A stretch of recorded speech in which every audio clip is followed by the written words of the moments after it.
Jung was also a deep student of Nietzsche. Nietzsche wrote a book called Thus Spake Zarathustra, which is kind of an Old Testament revelation poetry kind of book. It's a strange one, and I wouldn't recommend, if you want to read Nietzsche, that you start with that one, but most people do. But Jung did a seminar on Thus Spake Zarathustra, which is about, I've got this wrong, it's somewhere between 700 and 1100 pages long, and it only covers the first third of the book. And Thus Spake Zarathustra is actually quite a short book. And so, well, so you can imagine how much Jung had to know about Nietzsche to derive that many words out of that few words. And Nietzsche was an absolute genius. And Jung was actually trying to answer the question that Nietzsche posed fundamentally, which is why, part of the reason why it's incorrect historically to consider him a Freudian.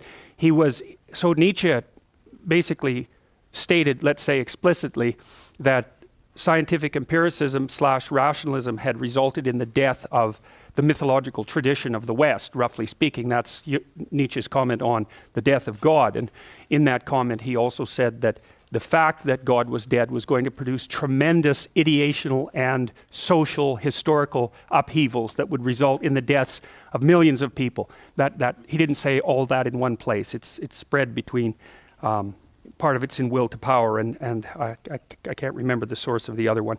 Some of it's referenced in Thus Spake Zarathustra.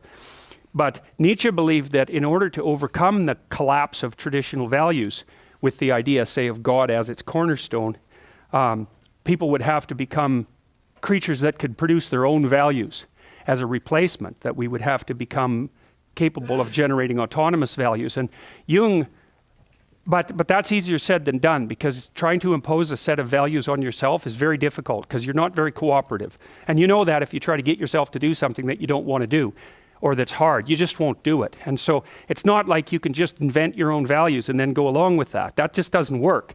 And so what Jung and the Freudians did, Freud first, I would say, was to start looking into people's fantasies, autonomous fantasies, unconscious fantasies, to see if they could, and discovered that values bubbled up of their own accord into those fantasies. And you can imagine, for example, if you've become enamored of someone, that you might start fantasizing about them. And if you read off the fantasy, then you can tell what you're after and what you're up to. And so the motivational force composes the fantasy. And Freud was more interested in that in a personal sense.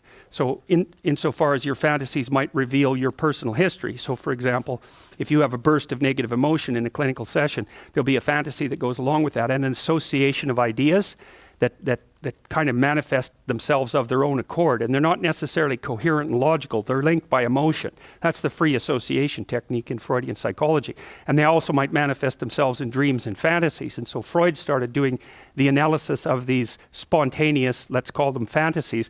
And Jung linked that more, Freud did this first with the Oedipal complex, but then Jung linked up spontaneous fantasies and dreams with mythology and fantasy across history. And of course, Piaget did the same thing from a completely different standpoint. So, and then a lot of that's embedded in this movie, so we might as well just walk through it. So